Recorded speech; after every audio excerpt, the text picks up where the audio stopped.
Hello everybody, in this video we talk about automating resources. This is a must do if you really want to, well, make things automate instead of you doing things. And big shout out to DPJ on YouTube for showcasing it. And I'm going to explain to you with some tips so you know how to do it well. So the idea is we want to prioritize different resources. For example, if you want to prioritize coal, if you want to prioritize ore, if you can do that for quartz or sulfur, it's up to you. But because you have 3 bases to build, you need to prioritize either if you want to be in an area which have lots of, for example, like you see here, ore. And basically, if you want to get it fast, you want to prioritize this area. This area has a little bit of coal and ore, and lots of ore. So there are certain areas on the map where we kind of mix, and it's up to you to decide if you want something that is mixed or just prioritize many. And I think many is good because even that you're going to get a bit slower. So you need many workers. And if you want to get fast, it's better to prioritize those that you need the most. In my case, this is coal and ore. So basically what we're going to do, we're going to create a base in this area which encompasses all the different resources. Now, of course, we can create entire base there, but again, having this mobility where you can move and prioritize different resources is great because you can do it pretty quickly in a few minutes. But if you're playing with friends, it might be different. So what we're doing, creating a base that encompasses everything, creating a box nearby. The reason for the box, by the way, is because if you carry a lot while actually taking things out of the box, you're going to be encumbered. And you want to quickly just be able to tap on the PAL box and be able to fast spawn to your base. In the base, you can do 2 things. Either you have a box nearby, you can just put it there, same here, or you can just drop it. And if you have those pals that can carry, they will carry things to the box instead of you. And of course, if it not weighs a lot, you can just put it yourself. I'm going to show the location for all of the different ones just in a moment. So you need beds. I decided to have 6. The next thing you need is a food box. You need to feed. Make sure to bring lots of food. Just put it there, and basically, if, like 1,000, it will last forever, I think. So there won't be any problem. Just putting lots. I'm going to later bring more. Now, prioritize those who have high value for both mining and they can carry items. This is the box and the pickaxe. If you have again something that's very high, like 4, for example, like pickaxe, choose it. Because you would just do the job faster, and have somebody that carries. But again, if you have something to do both with high values, prioritize that.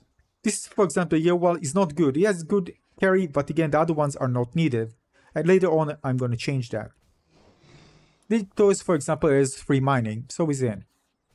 And once you spawn them, they will start working and getting the resource for you. They will be automated. All you need to do is every now and then you need to visit the place, and of course we have fast respawn, so it's fast. Take the resources and then go back. Go back to the base, to the main base, and put it there so the resources are available for you to use in the main base where you have all the different items that allows you to craft items. The location is north of the starting area. This is the red, you see red and gray one. And if you go a bit north from that part of the map, you're going to see that the place is kind of near an icy tip. So this is the place where you're going to put if you want to automate farming for ore. And if you take a look after a few minutes if they did any good, yeah, we're getting resources, different ones.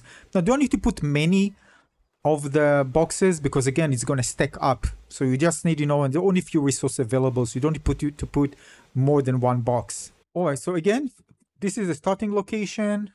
If you go here, the red, and this is the tip. This is where I first built it. For the ore.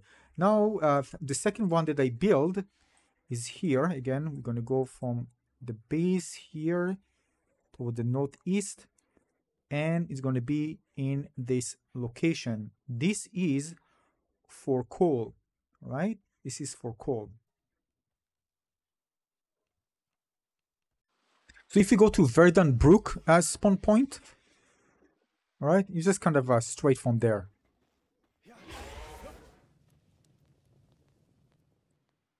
Can already see it. Yeah, it's hot, and that's one thing that you should know. I'll explain you in a moment. You see all these rocks are coal, and this is the exact location. Now you do the same here. You're going to put the base in the middle, all right? But there is an exception here. This is a hot place, and eventually, if you don't cool it up, And as you can see here, some pals will get incapacitated. Yeah, they're out because of the heat. But no, we don't need the heater, we need a cooler. You unlock it, as you can see, at level 18.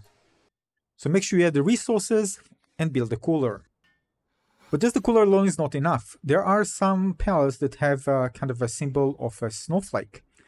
If this is the one that can cool others in the area, in the base.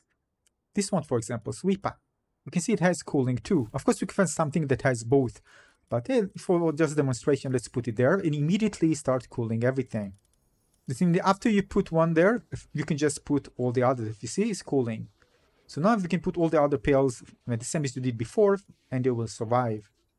Again, prioritize the mine. Make sure you also have those who can actually carry, or both can carry the items back to the box. So everything is good. Make sure to again pay attention to the temperatures. Most likely, if you are suffering from this, they will suffer as well. As you can see, they are working, and I visit them again. Everything is good. They are alive, working, and making resources for me. Here you go. You can actually see it's kind of a climb them up in numbers because they keep bringing it back. You can see the number changing. All right, the next one is for Sulfur. For that, we're going to go to the most west part, southwest part. You see the circle there, red circle. This is the area where we should go. And once you spawned in Mount Obsidian, it's just there, exactly at the spawn point. So you can see from the top, just going to turn around, you can see those sulfur just around the edges. These are the ones. Again, it's up to you to decide if you want to prioritize this, again, what's important for you. This is also a hot area, so make sure to put cooler there as well. I haven't tried it, but most probably because it's very hot for me, I'm sure my pals will actually suffer from this one as well. Alright, next one is Quartz. We're going for the base. We're going to go north this time. The northern part, you're going to look, visit later in the game. High level areas.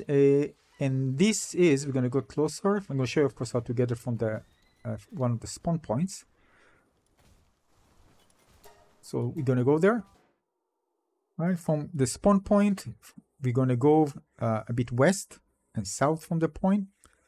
You're going to see it as you get closer.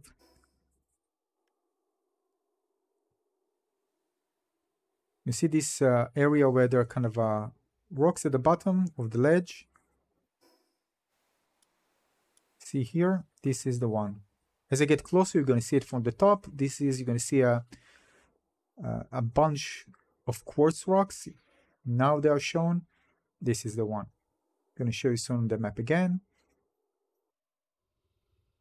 And this is the location, the exact location. Again, this is the beginning area at the bottom. This is the exact location. All right, you're going to find the same. Just use the heater because it's a cold place.